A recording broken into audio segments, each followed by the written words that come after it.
conference they're gonna have for the next cuts. I'll just show you around. These are some of the couple logs. Get like 3 pieces out of it, right? One, got two, this is the straight spot right here, down to here. It's really good. But is it better right here than it is down there?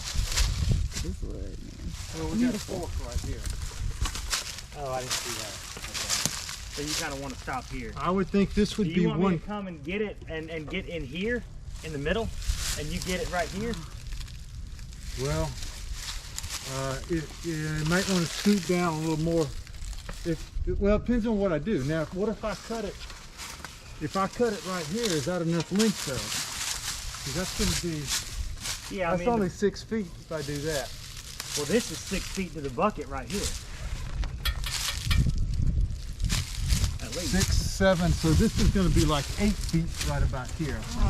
Right. Get the game plan together. So we want a little bit more than that. I'll give them a minute to finish that.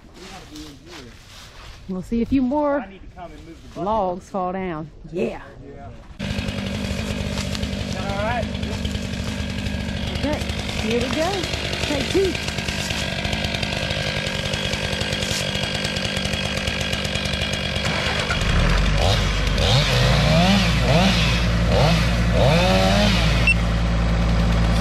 All right, take 2. Here we go.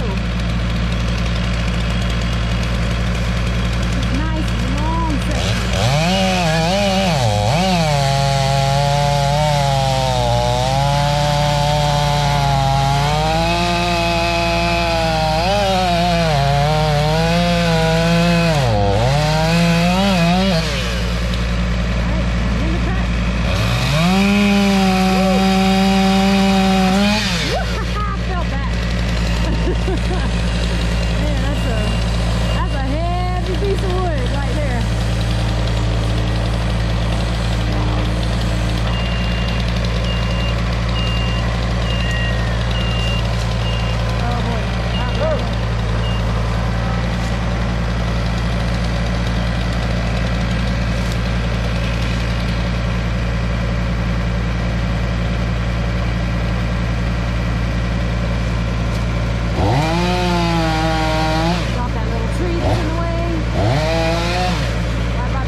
Big log.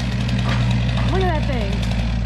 So they're gonna have 2 of those that they're gonna set aside for the mantle. Ain't nothing like having wood from your own property.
just right on the scene.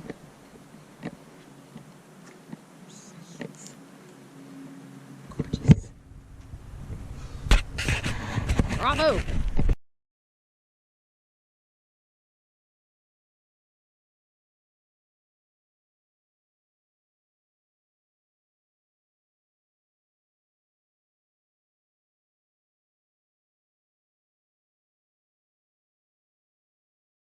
So Jacob, just being with pride, I want you to talk a little bit about this mantle. So what was really cool is we had this maple fall behind the house, and instead of letting it go to waste, letting it go to firewood, Bill and Trish got out there with their amazing skills and their tractor and went to town and harvested as much of this tree as we could get. And so we brought back, I think, 4 big pieces of this tree, and this was probably the best of those pieces.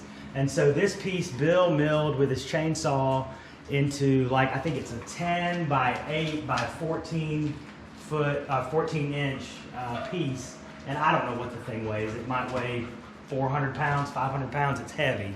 And so we were able to, I ended up with this big, heavy wood burning stove that I found from a fella up near Asheville. And I knew we wanted to use it and incorporate it into the barn somehow. It's when we have parties and get-togethers to be able to heat the barn and maybe even cook on it a little bit. So we had this big heavy stove, and so when Bill said he could cut this big maple mantle for us, I said, well, let's put it all together and try to make something out of it. So we were able to find some bricks, some reclaimed brick from another fella on Facebook Marketplace. And we were able to put those on the wall. We put a hardy backer board on the wall to protect the actual framing of the barn from the heat. I tried to read up as much as I could about, you know, the gaps and the distances and the clearances and things like that. I ended up with about a 4-inch gap between the actual framing of the wall and the brick itself, just to give that wall some room to breathe back there. And then just tried to do some masonry work and put together a nice protected area for the fireplace or for the wood stove to be.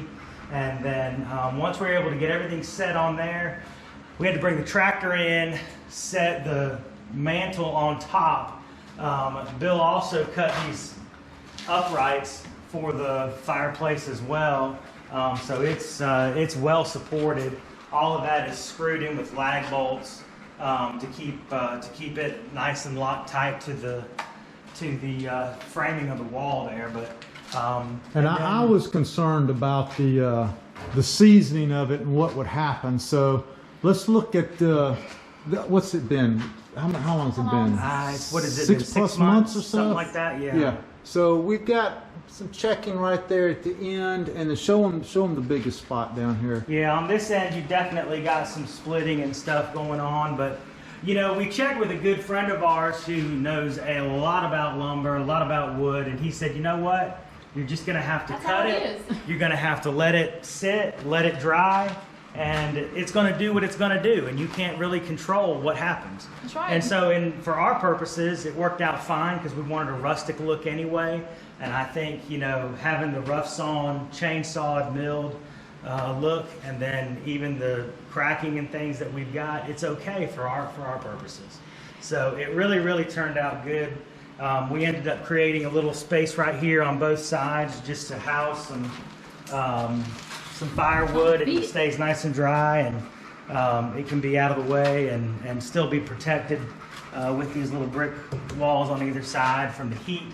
And then we just finished it off up top with just some pine that I had left over from another project, and then a family picture up there of my great-grandfather's old car repair shop. So it does not get any better than that. Like literally, this is family business. Oh yeah, absolutely. And I mean, you can't find a lot of shops that way. And today, to this day, you're still involved in this. Still involved in a family business, yes. And we're 100 years deep now, so fixing cars. So it's pretty neat. And this is just a quick view from the back side of the barn, coming through the wall. We'd have an 8-inch pipe. We have a clean out down here that'll allow us to brush these pipes pretty well. Gave good spacing off the barn to keep the heat off of it, and then turned it up and around instead of going actually through the ceiling, just because I didn't feel like cutting a hole through my roof.